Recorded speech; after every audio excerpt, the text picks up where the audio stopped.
Assalamualaikum warahmatullahi wabarakatuh. Waalaikumsalam warahmatullahi wabarakatuh. Alhamdulillah, alhamdulillahil jabbaril qahhar, al-azizil ghaffar, khaliqil jannati wan nar. Wassalatu wassalamu ala sayyidina wa maulana Muhammadinil Mukhtar wa ala alihi wa ashabihil adhar. Amma ba'du.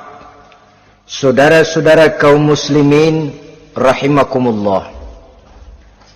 Pada pertemuan kali ini kita akan membicarakan tentang neraka dan calon-calon penghuninya.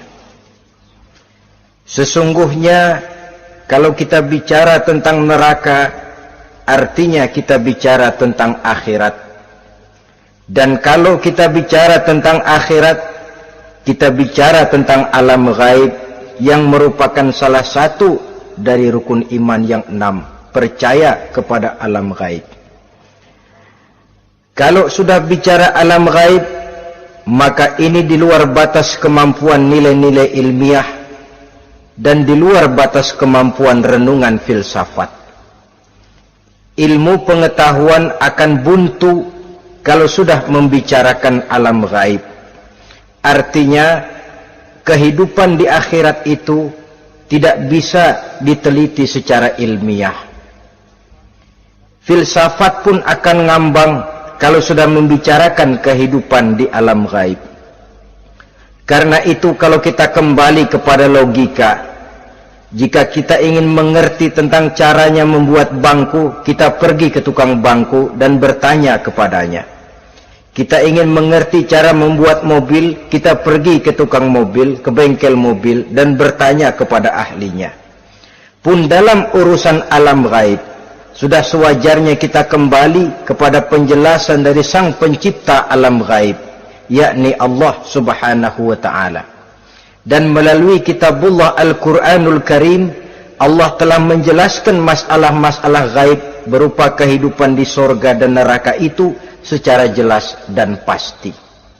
Dengan kata lain, di dalam membicarakan tentang neraka ini, yang menjadi dasar daripada pemikiran kita adalah rasa iman kepada Allah subhanahu wa ta'ala. Karena soal neraka tidak pernah bisa dibuktikan dengan ilmu pengetahuan. Tidak bisa diselidiki, sebab orang yang sudah pulang ke sana pun tidak pernah kembali lagi kemari untuk kita tanya bagaimana hal ihwal keadaan di sana. Saudara-saudara kaum muslimin rahimakumullah. Neraka dalam istilah Quran selalu disebut dengan narun,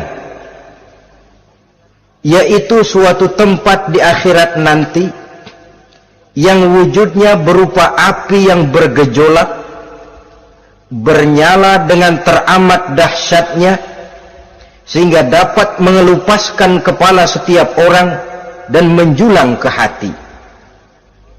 Diriwayatkan oleh Imam Bukhari dan Muslim bahwa Rasulullah sallallahu alaihi wasallam pernah bersabda, "Narukum hazihi allati tuqiduna juz'un min 70 jazaan min harri jahannam." Qalu, "Wallahi in kanat lakafiyatun ya Rasulullah."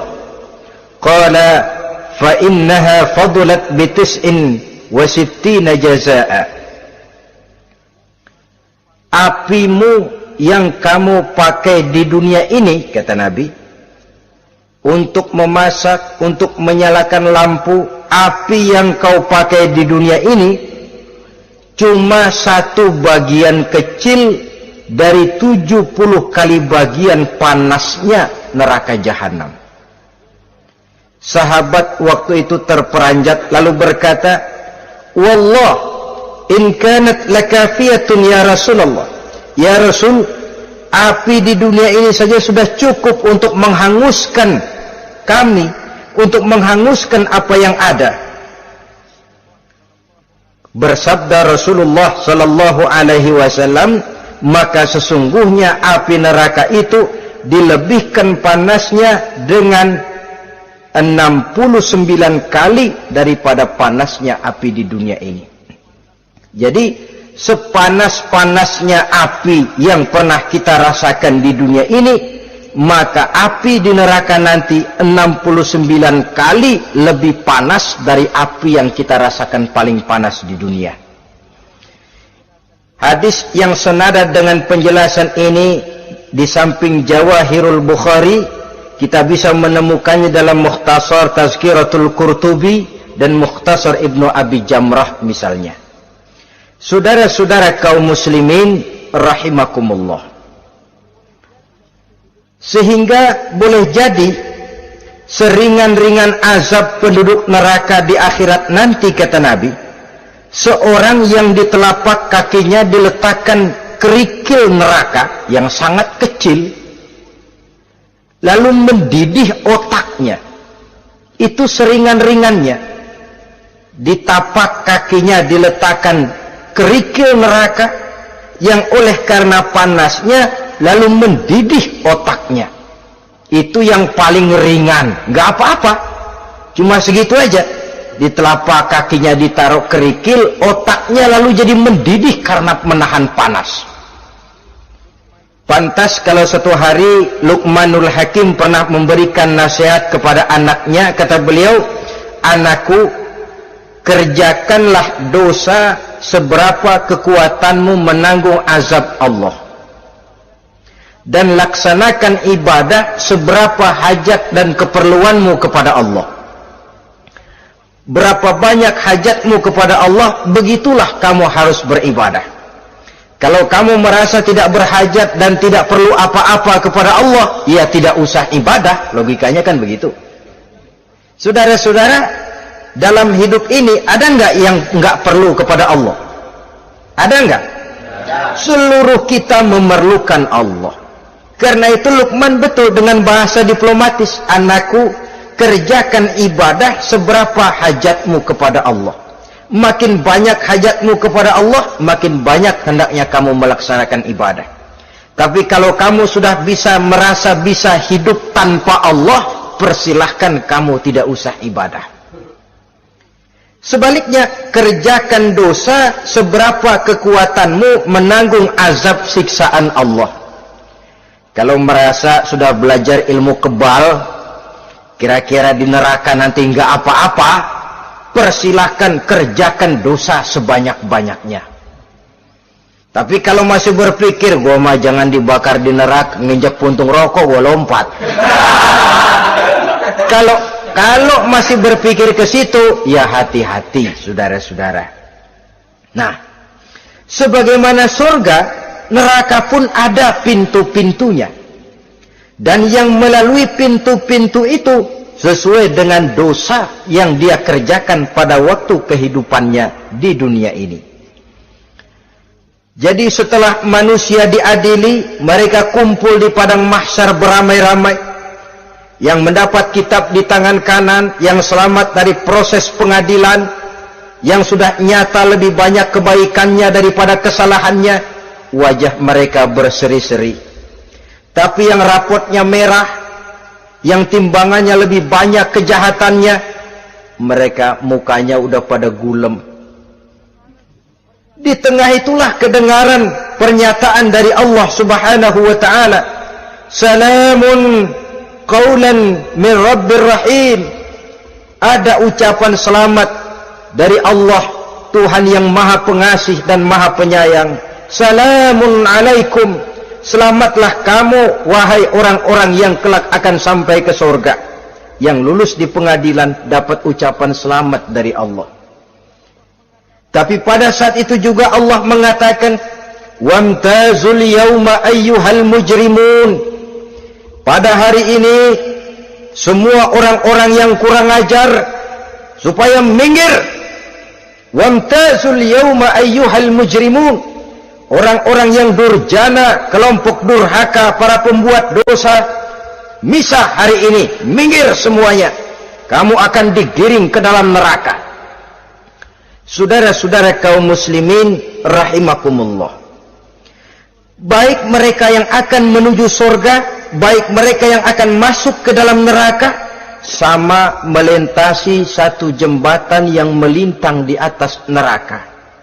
Dalam surah Maryam ayat 71 dan 72, walaupun jembatan itu tidak digambarkan secara jelas, tapi kita temukan penjelasan Allah sebagai berikut. Wa inna minkum illa wariduha kana ala rabbika hatman maqdiyya thumma nunajjil ladzina taqaw wa nazaru zalimina fiha jasiyya. Saudara-saudara, dan tidak ada setiap orang pun kecuali mereka akan melalui api neraka itu. Adapun orang-orang yang bertakwa, mereka diselamatkan oleh Allah, sedangkan orang-orang yang zalim, mereka terlempar ke dalam jurang neraka. Nah, itu yang dinamakan dengan sirat. Ada memang riwayat menjelaskan bahwa sirat itu kecilnya seperti rambut dibelah 7, tajamnya lebih tajam dari mata pedang.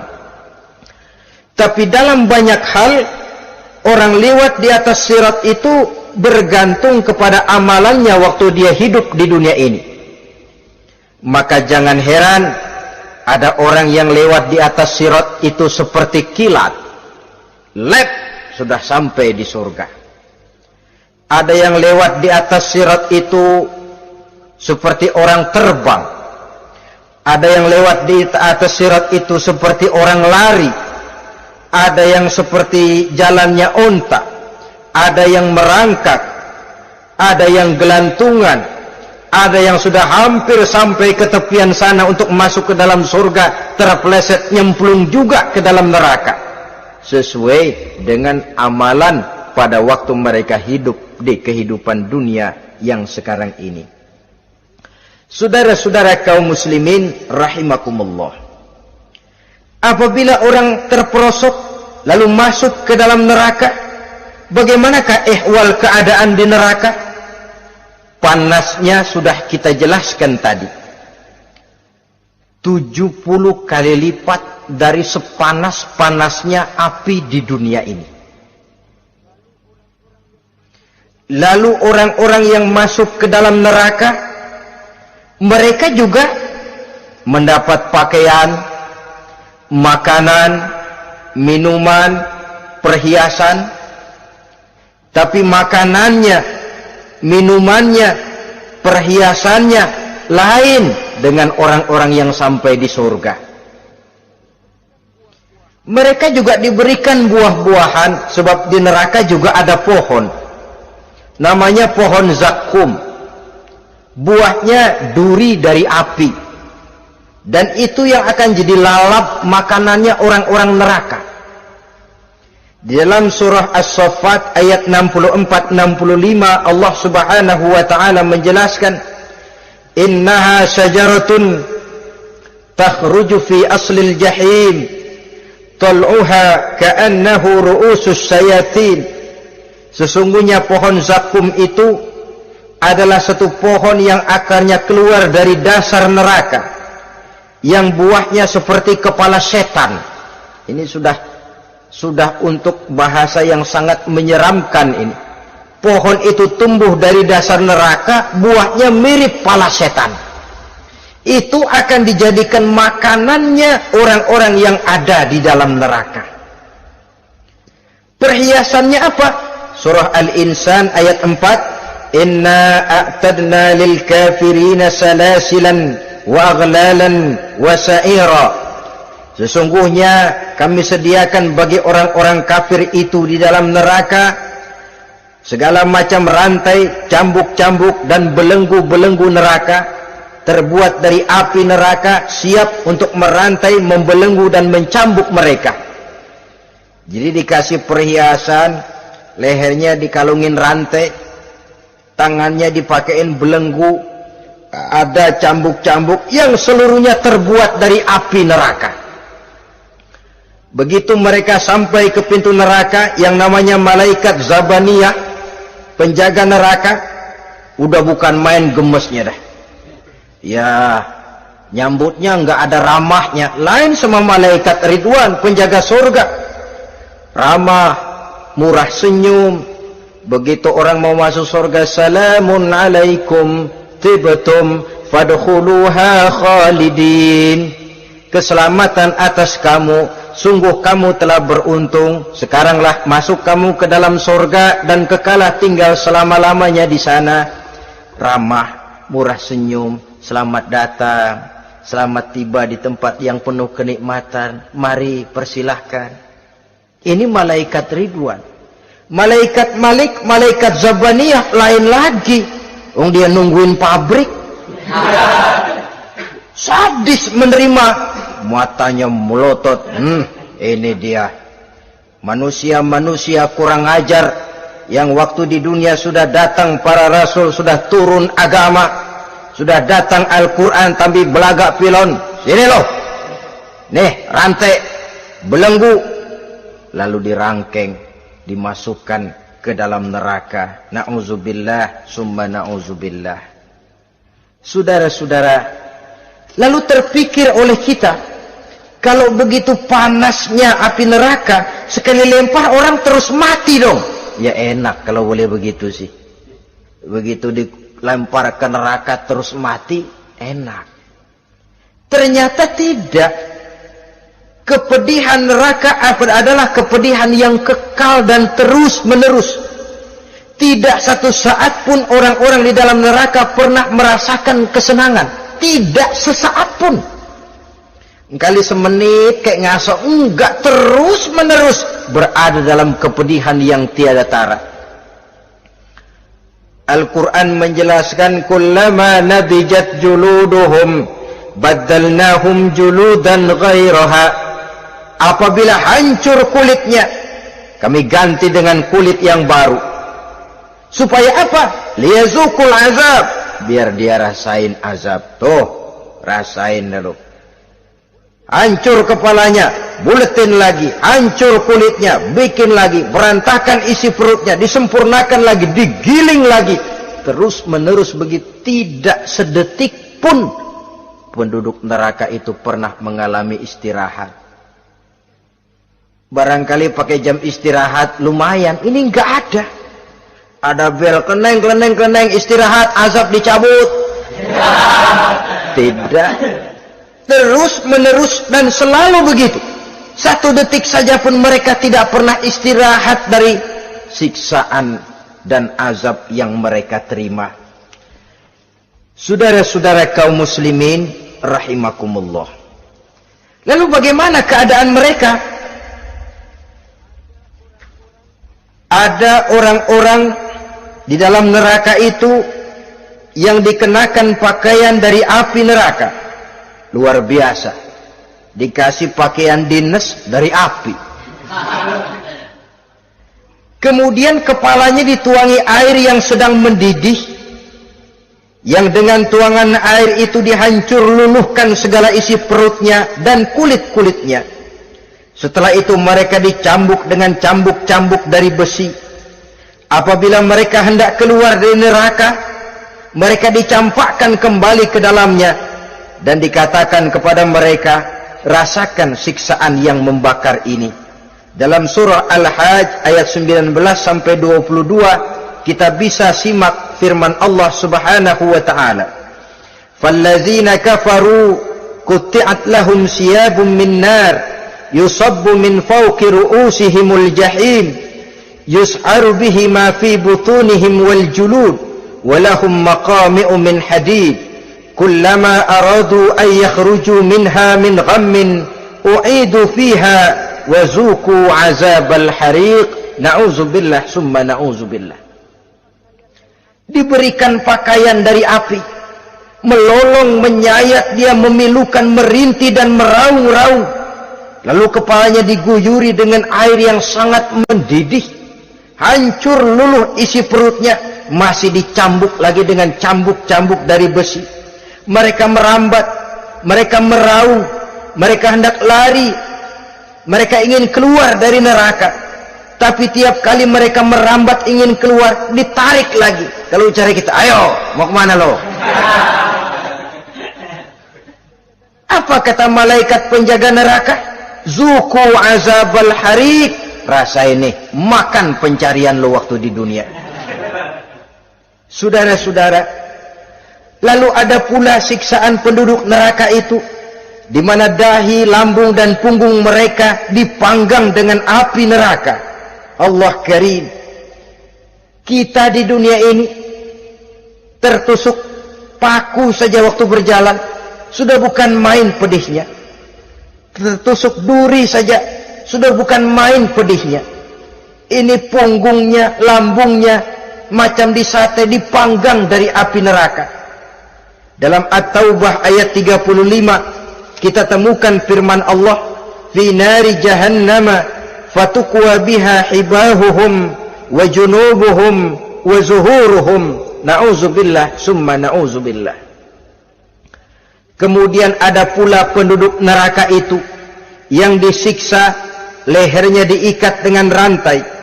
Mereka spontan diseret-seret dengan sekeras-kerasnya dan dilemparkan ke dalam lautan air yang sedang mendidih. Kemudian mereka dibakar dalam api yang bergejolak dan menyala-nyala. Pada surah Al-Mu'min ayat 71 dan 72 Allah Subhanahu wa taala menjelaskan, izil aghlalu fi a'nakihim wassalasil yushabuna fil hamim summa fin nari yusjarun. Ketika belenggu dan rantai dipasang di leher mereka supaya mereka diseret ke dalam air yang sangat panas, kemudian mereka dibakar dalam api. Ada lagi penduduk neraka yang dipegang jambulnya lalu diseret ke tengah-tengah neraka, kemudian kepalanya digerujuki dengan air yang mendidih seperti yang dijelaskan dalam surah Ad-Dukhan ayat 47 dan 49. Pendeknya, azab dan siksaan neraka itu sesuailah dengan amalan dosa yang dikerjakan manusia pada waktu kehidupan di dunia ini. Maka dalam puncak perjalanan Mi'raj misalnya, kepada Rasulullah sallallahu alaihi wasallam diberikan berbagai macam penglihatan sebagai contoh dan tamsil dari kehidupan di dunia ini. Sejak dari penglihatan di jalan sampai kepada penglihatan surga dengan segala kenikmatannya dan neraka dengan seluruh azabnya, seluruhnya merupakan contoh teladan. Misalnya dalam perjalanan ketika hendak Mi'raj itu, sebelum berangkat Rasul disodorkan 2 minuman, segelas berisi arak, segelas lagi berisi susu. Kata malaikat Jibril, ambillah salah satu minuman itu ya Muhammad. Lalu Rasul dengan tidak ragu-ragu, mantap betul beliau mengambil gelas yang berisi susu, lalu beliau minum. Setelah beliau minum itu, malaikat Jibril berkata, "Shaddaqta ya Muhammad." Engkau telah benar Muhammad. Laqad asabtal haq, pilihanmu tepat. Kenapa ya Jibril? Untung susu yang kamu minum Muhammad. Kalau arak yang kamu ambil, pasti umatmu bakal jadi umat yang teler semua. Ini pun satu contoh buat kita semua, bahwa dalam kehidupan kita selalu berhadapan dengan susu dan arak, berhadapan dengan hak dan batil, berhadapan dengan benar dan salah. Maka hati-hati kita jangan sampai salah pilih karenanya. Lalu yang ada kaitannya dengan persoalan kita, penglihatan yang diberikan Allah kepada beliau di neraka. Beliau melihat sekelompok orang dilontari kepalanya dengan batu dari api neraka. Tiap kali dilontari kepala itu hancur berkeping-keping, berantakan otaknya, lalu dibulatkan kembali. Setelah kepala itu bulat kembali, disambitin lagi, menjerit, meraung, merintih kesakitan, hancur kepalanya, berantakan otaknya, lalu dibulatkan lagi, terus menerus begitu, tidak pernah berhenti.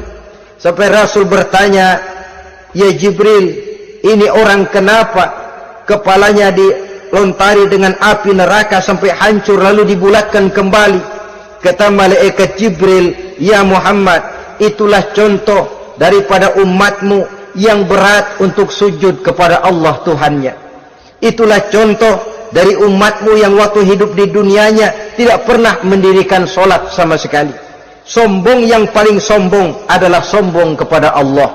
Artinya tidak mau sujud kepada Sang Maha Penciptanya. Jadi barangkali saudara punya cita-cita atau keinginan, saya mau yang ini saja, persilahkan, nggak usah sembahyang.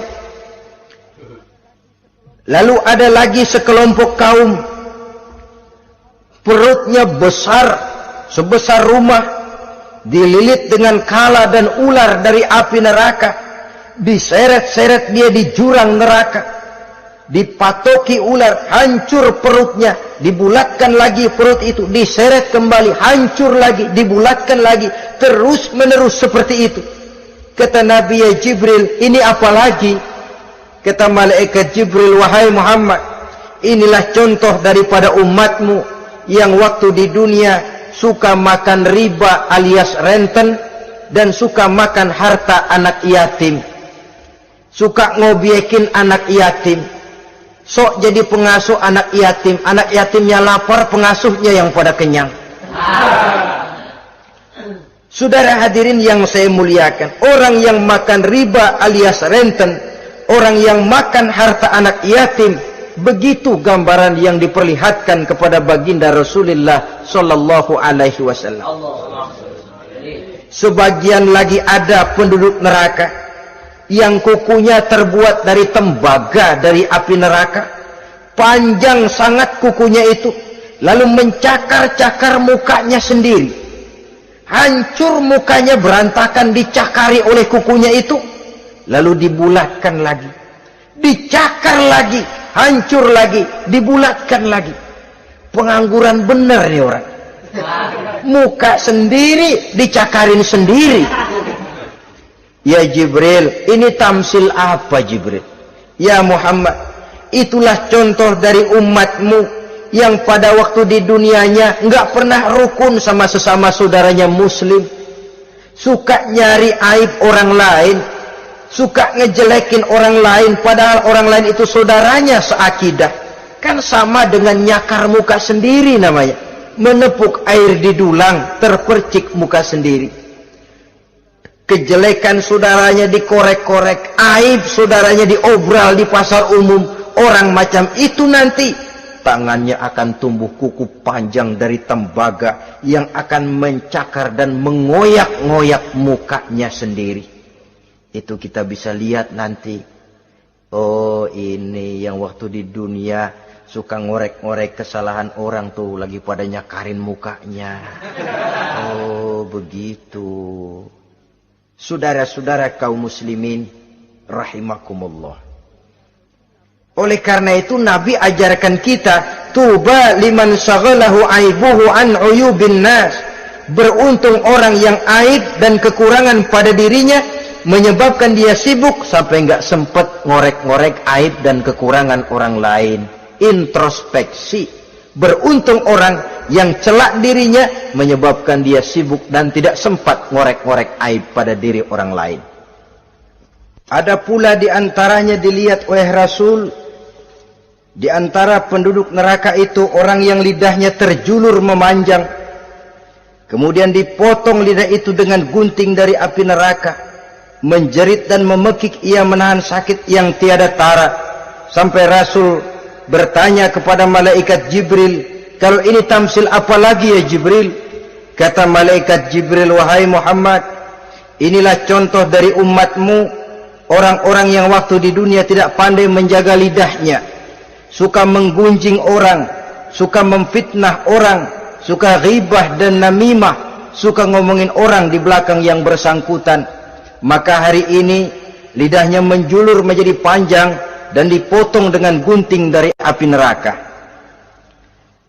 Lalu Rasul juga melihat sekelompok orang perempuan tergantung rambutnya dari gantungan api neraka, kemudian dipanggang dari duburnya sampai ke atas kepalanya dengan tombak dari api neraka, meraung dan merintih serta mengeluarkan nanah dari kemaluannya. Rasul bertanya, ini apa lagi ya Jibril? Kata malaikat Jibril, inilah perempuan yang waktu di dunia tidak pandai menjaga kehormatan dirinya, ahli zina dan tukang umbar, saudara-saudara kaum muslimin rahimakumullah, banyak lagi tamsil-tamsil yang dicontohkan dalam puncak perjalanan Mi'raj yang seluruhnya merupakan peringatan bagi kita umat Rasulullah sallallahu alaihi wasallam. Nah, kemudian sekarang marilah kita bicarakan neraka itu satu demi satu. Yang pertama, dan ini yang paling dikenal orang, neraka Jahannam atau naru Jahannam. Siapa yang dijelaskan Allah akan menjadi penghuni neraka Jahannam ini? Pertama dalam surah Al-Ankabut ayat 68. Wa man azlamu mimman iftara 'ala Allahi kadziban aw kadzdzaba bil haqqi lamma ja'ahu alaysa fi jahannam maswal lil kafirin. Adapun orang-orang yang zalim kepada Allah, mendustakan ayat-ayat Allah dan mendustakan kebenaran setelah datang kebenaran itu, bukankah neraka Jahannam merupakan tempat kembali bagi orang-orang kafir? Jadi dalam Al-Ankabut ayat 68 ini dijelaskan, penduduk neraka Jahannam itu pertama adalah orang-orang kafir. Siapa orang kafir? Menurut keyakinan akidah kita, setiap orang di luar Islam adalah kafir. Kemudian yang kedua dalam surah Al-Hijr ayat 42 dan 43, penduduk neraka Jahannam itu, inna ibadi laisa laka alaihim sultanun illa man ittaba'aka minal ghawin wa inna jahannama lamaw'iduhum ajma'in. Sesungguhnya hamba-hambaku tidak akan bisa kamu kuasai, hai iblis, kecuali mereka yang mengikuti tipu dayamu. Sesungguhnya neraka Jahannamlah tempat mereka seluruhnya. Kalau kita perhatikan ayat ini, maka penghuni neraka Jahannam yang kedua adalah para pengikut setan. Para pengikut setan dengan seluruh ajaran-ajaran yang dilancarkan oleh setan. Padahal pada saat hendak masuk neraka, setan jelas cuci tangan. Tugasnya cuma bagaimana mencari pengikut sebanyak-banyaknya yang akan nemenin dia di neraka nanti. Tapi pada saat orang digiring ke dalam neraka, setan cuci tangan. Mungkin orang menuntut, setan, gue ngikutin lu, sekarang kenapa jadi kemari? Nah, gue bilang juga apa? Kata setan, gue bilang juga apa, lu kenapa ngikutin? Dan setan ini menebar ranjau dalam segala bentuknya, dengan segala macam caranya. Para pengikut setan yang menjauhi tuntunan agama, memperturutkan hawa nafsunya. Setan membisiki manusia lewat minuman keras, setan masuk manusia lewat judi, lewat zina, lewat kenikmatan yang melalaikan orang dari kehidupan akhirat dan selanjutnya, dengan segala macam jalan. Kadang-kadang dalam ibadah setan juga masuk. Kalau tidak ditimbulkannya takabur, ditimbulkannya sikap ujub dalam diri kita. Timbul rasa diri lebih benar dari orang lain, dan ini jelek. Timbul rasa nganggap enteng orang lain, itu kan ujub, nggak dikelihatannya orang, cuma hatinya aja ngomong sendirian. Kalau gue lihat di kampung ini nggak ada yang kayak gue. Bayangnya kayak ibadahnya kayak udah aing pang paling nak ya di dia. Itu juga bisikan iblis. Dan dia tidak segan-segan mengaku jadi Tuhan, iblis itu. Dan ini diceritakan dalam kehidupan Sayyidus Syekh Abdul Qadir Jailani. Ketika beliau sedang ibadah di mihrab dalam masjid, datang seberkas sinar. Sinar itu ngomong, ya Abdul Qadir ana rabbuk. Hai Abdul Qadir, aku Tuhanmu, kata cahaya tadi. Sudah cukup kamu ibadah Abdul Qadir. Sembayangmu udah banyak, puasamu udah banyak, jihadmu cukup. Maka mulai sekarang berhenti dah ibadah. Aku bolehkan kepada kamu segala yang dilarang. Cuma yang didatangi Syekh Abdul Qadir. Sehingga mendengar cahaya tadi ngomong begitu, beliau ambil kasut sendal, disambitnya cahaya tadi, izhab ya la'in, pergi laknat terkutuk iblis kamu. Masa saya disuruh berhenti sembahyang karena hati saya sudah baik? Kalau hati sudah baik lalu boleh berhenti sembahyang, mestinya yang paling dulu berhenti sembahyang Nabi Muhammad, sebab beliau orangnya paling baik. Tapi Nabi hatinya baik, sholat jalan terus, hukum halal haram berlaku. Ini kadang-kadang orang sekarang baru ibadah dikit banget merasa dapat bisikan katanya, wangsit. Ya berhenti sembahyang madep mulo, ndak madep ngudek sembahyang. Bikin ajaran yang aneh-aneh. Nah kalau satu orang boleh dapat wangsit, saya juga boleh dong ngomong dapat wangsit. Saya juga boleh dong mendirikan aliran kepercayaan. Saya ngilang dulu dari kampung saya kira-kira 3 tahun. Saya nyepi di kaki Gunung Salak, pulang piara jenggot, pakai belangkon. Di depan nama saya pakai embel-embel mbah. Saya ngaku dapat wangsit di Gunung Ano, mewahyukan kepada saya ano. Saya cari murid yang fanatik. Saudara-saudara kaum muslimin rahimakumullah, setan membisiki manusia hatta kita sedang ibadah sekalipun dibisikinya. Caranya, mula-mula dia bisikin, lu sembahyang buru-buru dah.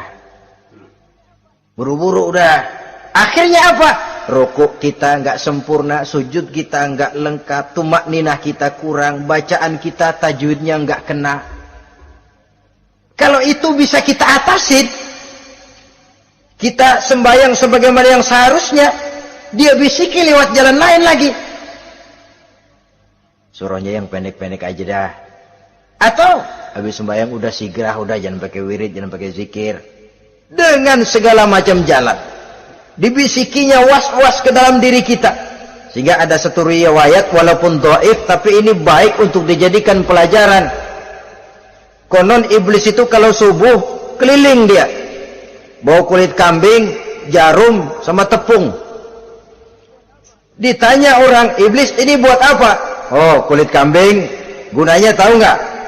Kalau begitu subuh, sudah muazin bilang, as-salatu khairum minan naum. Salat lebih baik daripada tidur.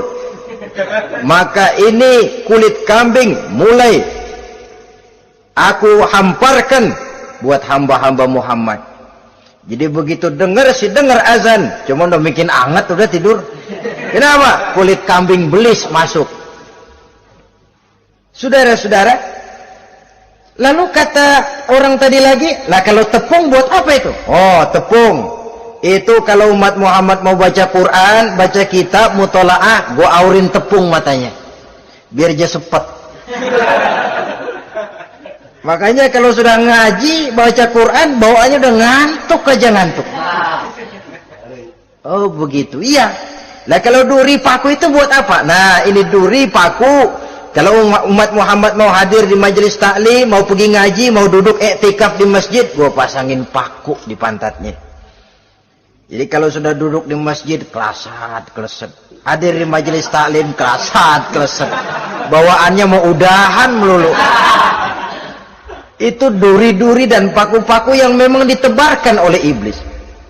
Saudara-saudara kaum muslimin rahimakumullah, jadi para pengikut setan dengan segala macam perangkapnya ini pun, ya perangkap setan itu ya dunia. Dunia itu ya isinya harta, tahta, wanita. Kan perangkap dunia itu. Harta, tahta, wanita, ini sering bikin orang buta. Perangkap dunia dan merupakan perangkap setan sekaligus. Nah, yang ketiga, penghuni neraka jahanam adalah para pembuat dosa, orang-orang yang durhaka. Dalam Thaha ayat 74 Allah menjelaskan, innahu may ya'ti rabbahu mujriman fa inna lahu jahannam. Sesungguhnya orang-orang yang datang menghadap Allah dengan berlumuran dosa, maka sesungguhnya bagi mereka adalah neraka jahanam. Dan yang keempat, penghuni neraka jahanam orang yang kufur nikmat. Tidak cuma kufur iman, tapi kufur nikmat bisa menyebabkan orang masuk neraka jahanam. belum pernah merasakan dalam hidupnya bahwa Allah memberikan nikmat kepadanya, bagaimanapun besar karunia dan nikmat itu. Dalam surah Ibrahim ayat 28-29 Allah menjelaskan, alam tara ilal ladzina baddalu ni'matallahi kufran wa ahallu qaumahum darul bawar jahannama yaslaunaha wa bi'sal qarar. Tidaklah engkau perhatikan, tidaklah kau lihat orang-orang yang mengganti, menukar nikmat Tuhannya dengan kekufuran. Diberikan nikmat berupa Islam, digantinya dengan kekufuran. Dia tidak tahan kesengsaraan dunia lalu memilih kesengsaraan akhirat. Padahal kesengsaraan akhirat lebih abadi dari kesengsaraan dunia. Ada orang yang gak tahan miskin dunia, lalu menjatuhkan pilihan lebih memilih miskin akhirat. Ya Allah, keliru besar. Karena gak tahan hidup miskin di dunia, ada yang nawarin ngasih supermi 3 bungkus, iman telap. Ada yang ngasih beras, pindah agama. Ada yang bawain pakaian bekas, tukar akidah, pindah iman. Innalillah. Ditukar kemiskinan dunia dengan kemiskinan akhirat. Padahal kemiskinan dunia berapa tahun? Setahun umur manusia. Sepanjang-panjang umur orang sekarang kan. 100 tahun udah jarang umur orang sekarang. 70 aja udah cakep tuh. Sebenarnya kalau 70 tuh ada jatah lebih tuh, 7 tahun. Toh kalau ikut Nabi 63 tahun kan, Nabi wafat. Kalau kita sudah umur 70 tuh ada jatah ekstra 7 tahun. Oh ya, dimanfaatkan baik-baik mestinya. Taruhlah kemiskinan dunia, bagaimanapun melaratnya dunia, bagaimanapun sengsaranya dunia, cuma sebatas umur kita. Tapi kalau nikmat Islam ini harus kita tukar dengan yang lain. Baddalu ni'matallahi kufran, menukar, mengganti nikmat yang diberikan Allah dengan kekufuran. Artinya kita menukar kemiskinan sementara dan kita memilih kesengsaraan dan kemiskinan abadi.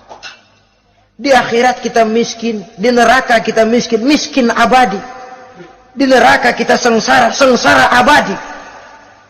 Saudara-saudara kaum muslimin rahimakumullah, itu neraka jahanam.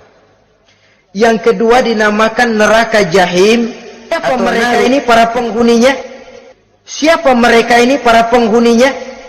Pertama dalam surah At-Takasur, yaitu orang-orang yang bermegah-megah dengan dunia, menumpuk-numpuk harta, lalu lupa dengan kesibukan harta itu, lupa kepada kehidupan yang akhirat nanti. Alhaakumut takasur hatta zurtumul maqabir kalla sawfa ta'lamun summa kalla sawfa ta'lamun kalla law ta'lamuna ilmal yaqin la tarawunnal jahim. Kamu telah lalai akibat apa? At-takasur. Ini penyakit pertama yang menyebabkan orang sampai ke neraka jahim. Penyakit takasur. Dan itu penyakit zaman sekarang. Berlomba-lomba dengan kemegahan materi, berlomba-lomba dengan kemegahan dunia. Padahal kalau urusan itu kita berlomba, tidak akan pernah sampai finish. Percayalah itu, tidak akan pernah finish. Sebab kemegahan dunia siklus, lingkaran setan. Kita anggap kalau punya duit 1 juta tenang, punya 1 juta berubah pikiran, lain lagi. Kita anggap kalau punya mobil enak, sudah punya mobil, lain lagi problemnya. Kita anggap kalau rumah sudah gedung, enak hidup, punya rumah gedung, lain lagi problemnya. Makanya pesan Nabi, kalau ingin hidup tenang, urusan dunia lihat ke bawah, urusan akhirat lihat ke atas. Sering dicontohkan kalau punya mobil, bilang alhamdulillah kita punya mobil, tangga kita cuma punya motor. Kata yang punya motor, syukur banget kita punya motor, tangga kita punya sepeda doang. Kemana-mana kekejek mulu. Dayung. Kata yang punya sepeda, alhamdulillah kita punya sepeda, tetangga kita cuma jalan kaki, kemana-mana ngetuk mulu. Kata yang jalan kaki, alhamdulillah masih bisa jalan, tangga kita sebelah lumpuh bertahun-tahun nggak kemana-mana. Kata yang lumpuh, alhamdulillah masih hidup, tangga kita kemarin mati nggak balik lagi. Itu dalam urusan dunia. sehingga sifat takasur ini hilang. Tapi urusan akhirat, lihat ke atas. Kalau dia begitu sibuknya bisa jaga sholat, kenapa saya tidak? Kalau dia hidupnya sederhana, rajin sedekah, kenapa saya yang lebih kok enggak sanggup? Kalau dia bisa baca Quran, kenapa saya enggak? Lalu timbul gairah ingin mencontoh. Mencontoh orang dalam urusan ibadah, menimbulkan ketenangan jiwa. Dan itu ada garis finishnya. Tapi kalau yang lumpuh lihat yang bisa jalan, lihat yang naik sepeda, yang sepeda punya lihat motor, sudah punya motor lihat mobil, lihat pesawat terbang, lihat kereta api. Kapanlah awak nih mau bersyukur? Yang ada kurang saja, padahal nikmat itu tidak pernah berhenti. Bukan dilarang orang kaya, tetapi perlombaan memperkaya diri itu yang dilarang. Karena kalau sudah perlombaan namanya jor-joran sifatnya. Prinsipnya tujuan menghalalkan cara ini yang dijaga oleh agama. Saudara-saudara, selain penyakit takasur yang menyebabkan orang sampai ke neraka jahim, juga perbuatan durjana. Dalam Al-Infitor ayat 13-14, innal abrara lafi na'im wa innal fujjara lafi jahim. Orang-orang yang berbakti, berbuat kebajikan, mereka akan mendapatkan neraka surga naim. Tetapi orang-orang yang fujar, durjana, kurang ajar, durhaka, lafi jahim, mereka akan mendapatkan neraka jahim. Lalu siapa lagi penghuni jahim itu? Orang-orang yang menentang dan menantang ayat-ayat Allah. Wallazina sa'au fi ayatina mu'ajizin ulaika ashabul jahim. Dan orang-orang yang berusaha menantang ayat-ayat Allah sehingga melemahkan orang-orang yang mau mengikuti rasul-rasul Allah, menantang ayat Allah dan membuat lemah orang yang mengikuti rasul, melemahkan semangat orang yang mau mengikuti khitah dan perjalanan rasul. Lu mau bangun masjid, iya. Berat, jangan. Jangan aja kapok. Majelis taklim, pahit. Ngaji, berat, melemahkan ini. Sudah dia rusak, merusak lagi. Kalau rusak kan cuma sendirian. Ini tidak, sudah rusak, merusak. Mu'ajizin, melemahkan orang-orang yang mau mengikuti ayat-ayat Allah. Dan itu tidak jarang zaman sekarang ini. Orang yang melemahkan semangat kita dalam berjuang menegakkan kebenaran. Kita yakin Islam agama yang benar, kita yakin Islam agama yang sempurna. Ada saja orang yang melemahkan semangat kita, yang berteori bahwa ada ayat-ayat Quran yang tidak relevan lagi dengan situasi dan kondisi, yang berteori bahwa Nabi Muhammad cuma sebagai manusia biasa yang tidak terlepas kemungkinan dari salah. Pendeknya melemahkan nilai-nilai semangat kita untuk memperjuangkan Islam ini. Ini pun termasuk mu'ajizin. Mereka akan menemukan nanti di akhirat kapling di dalam neraka yang dinamakan neraka jahim. Na'udzubillah summa na'udzubillah. Yang ketiga, saudara-saudara, di antara nama neraka itu adalah neraka hawiyah. Siapa penghuni neraka hawiyah ini? Dalam surah Al-Qari'ah ayat 8-11 dijelaskan secara simpel, wa amma man khaffat mawazinuhu fa ummuhu hawiyah. Adapun orang-orang yang ringan timbangan kebaikannya, maka tempatnya adalah neraka hawiyah. Artinya orang ini lebih berat timbangan kejahatannya, sedikit kebaikannya, sehingga jadi ringan di timbangan akhirat nanti. Solat, puasa, zakat, tapi dosa yang dikerjakan masih lebih banyak ketimbang kebaikan yang dikerjakannya itu. Maka orang semacam ini apabila tidak mendapat syafaat, maka dia akan masuk ke dalam neraka yang namanya neraka hawiyah. Lalu yang keempat, neraka wail. Dalam surah Al-Ma'un ayat 1-7 garis besarnya yang mendapat neraka wail adalah para pendusta agama. Siapa sih pendusta agama itu? Ara'aita allazi yukazzibu bid-din? Tidakkah kamu lihat siapa orang-orang yang mendustakan agama? Mendustakan agama, beragama tapi bohong, sholatnya bohong, hajinya bohong, puasanya bohong, mendustakan agama. Siapa mereka? Fadzalikal ladzi yad'ul yatim. Pertama, orang yang suka menghardik anak yatim. Anak yatim yang lemah, anak yatim yang tidak berdaya, yang hidup dipayungi kemiskinan dan kekurangan, bukan ditolongnya, malah dihardiknya. Jangan lupa, saudara yang sudah 2-3 kali pergi ke Makkah, saudara yang khusyuk dalam sujudnya, saudara yang mantap dalam puasanya, mungkin saja bisa terhalang masuk ke dalam surga, karena di samping rumah saudara ada anak yatim merintih menahan lapar dan haus. Saudara tahu, saudara mampu, tapi saudara diam saja, tidak mau mengulurkan tangan. Mungkin itu yang akan mengganjal saudara untuk masuk ke dalam surga. Wala yahuddu ala tu'amil miskin. Mereka membiarkan fakir miskin, tidak memberikan makan. Kemudian fawailul lil musallin. Mereka juga melalaikan solat. Allazina hum an solatihim sahun. Allazina hum yura'un. Mereka juga riak di dalam amalnya. Saudara hadirin kaum muslimin rahimakumullah,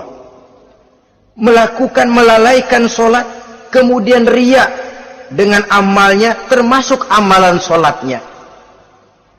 Kalau jadi imam, bahasanya dibuat sepasih-pasihnya, surahnya yang panjang-panjang, paling pendek sabbihis sama wadduha. Tapi kalau solat sendirian cukup kul huwallahu ahad sama inna a'toinakal kautsar. Hilang lagi nilai keikhlasannya. Dan terakhir, mereka enggan untuk membayar zakat. Yang memenuhi ciri-ciri inilah yang dikatakan sebagai pendusta agama. Menghardik yatim, membiarkan fakir miskin, melalaikan solat, ria, dan enggan membayar zakat. Mereka divonis mendapat neraka wail, seperti dalam surah Al-Ma'un ayat 1 sampai dengan 7. Saudara-saudara kaum muslimin rahimakumullah. Yang kelima, neraka sa'ir. Neraka sa'ir ini pertama buat mereka yang memakan harta yatim. Kalau tadi tidak mau membantu, ini malah membantu tapi tujuannya malah ngobyekin anak yatim. Mereka yang memakan harta yatim, dalam An-Nisa ayat 10, innal ladzina ya'kuluna amwalal yatama zulman innama ya'kuluna fi butunihim nara wa sayaslawna sa'ira. Sesungguhnya orang-orang yang memakan harta anak-anak yatim dengan zalim, mereka sebenarnya telah memakan neraka, memasukkan api neraka ke dalam perutnya. Mereka akan dilontarkan ke neraka sa'ir. Selain itu, orang-orang yang mengingkari apa yang diturunkan oleh Allah Subhanahu wa ta'ala, mengingkari kebenaran Quran, mengingkari Rasul, pendeknya mengingkari Islam, dijelaskan dalam surah Luqman ayat 21. Yang keenam, saudara-saudara, yang dinamakan dengan neraka laza namanya. Pertama, untuk pembangkang dan orang yang menjauhi agama. Yang kedua, orang yang berpaling dari kebenaran.